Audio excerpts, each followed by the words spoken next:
What is up everyone and welcome back with another video. Very sorry for not uploading this month and it's almost over now. We are at the end of this month. I was actually first, let me just begin with the first thing. I was on a vacation for a week and then after I came back, I was really sick. I don't know if it's COVID or not, but hopefully not. And now I'm back finally, and you can tell by my voice that I'm still recovering.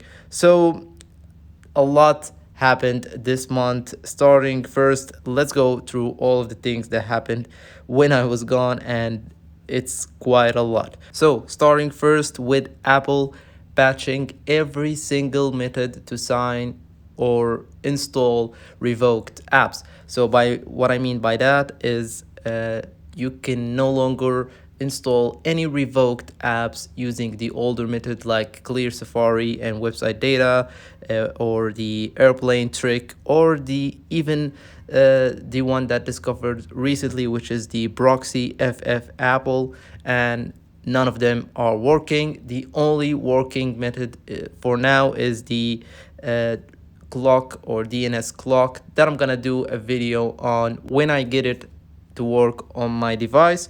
So because it's kind of complicated and it's not straightforward thing to do. Now the other thing happened this month is Fortnite, or you can say Epic Games versus Apple, and it's still going on. Somewhat Epic Game lost the first thing.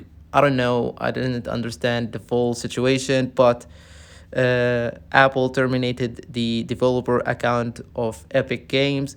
So now Fortnite is not available on the App Store. That's because of the violation of the policy and terms of service of Apple Store. So Apple gets, let me get the whole story straight.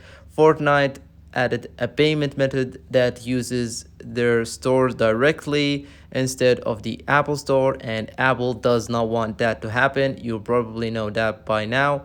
So Apple gets 30% of every single purchase that happens, including the skins, anything that you buy inside Fortnite.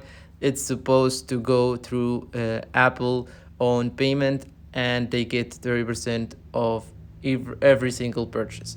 And Spotify tried to fight this policy, and they went into a war with Apple. I think it was on January, or I don't know, I don't recall it. But the same thing here, they all hate Apple for having the 30%. So I do have mixed opinion here. I think Apple should take a percentage, but it's not necessarily supposed to be like 30%. I think it's a high number. Even though Spotify tried to fight Apple before, I think it was on January, on the same subject here, that Apple takes a 30%, and I think Spotify didn't win the battle. So we hope that Fortnite do, because Fortnite is not only fighting for that percentage, it's also fighting for the installation of the third-party apps, and it will help us as a community to install apps from the third-party stores like App Valley, Coconut, and that stuff. So it's not gonna be complicated to install all of these plus apps and that stuff. That if Epic Games win the battle, which we all hope for.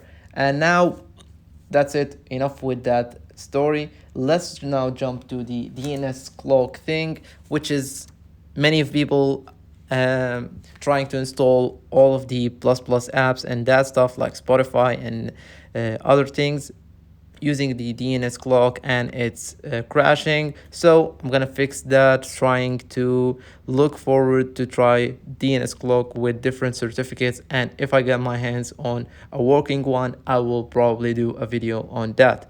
And also let's talk about the YouTube new rules. So YouTube is actually demonetizing or taking down all of the jailbreak videos.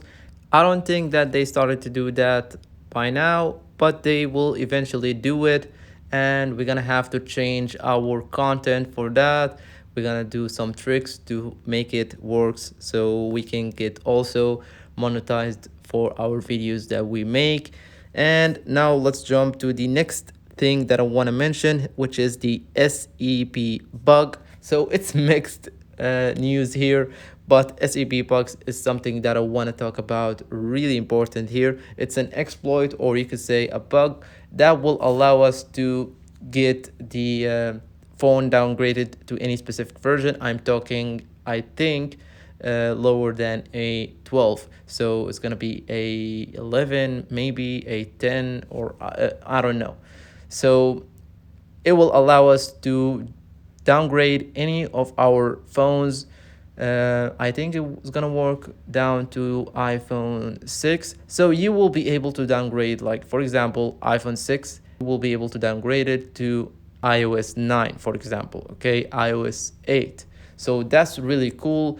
So the SEP is something related to an hardware thing that Apple use to keep all of the privacy or private information about the Touch ID, the iCloud thing, and that stuff. So it's an hardware thing, and it's not being played with and never have been cracked before. So this is the first time they finally got a bug working on that. So really important thing here that will allow us to downgrade, and we will be able to get the Touch ID also working even though we downgraded. So that was the problem with the downgrading before, and we wasn't able to downgrade because of that specific problem.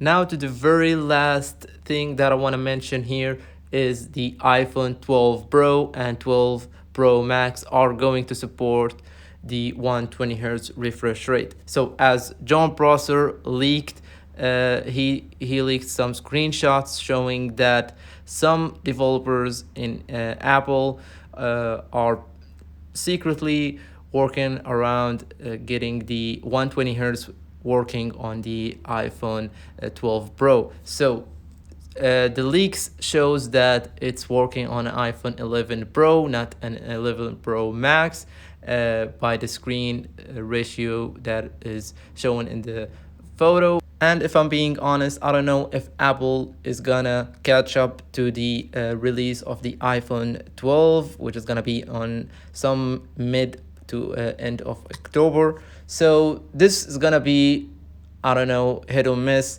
They are still working on it, and it's still in the progress. So it's probably gonna be a cool thing if they finally put it in the final build.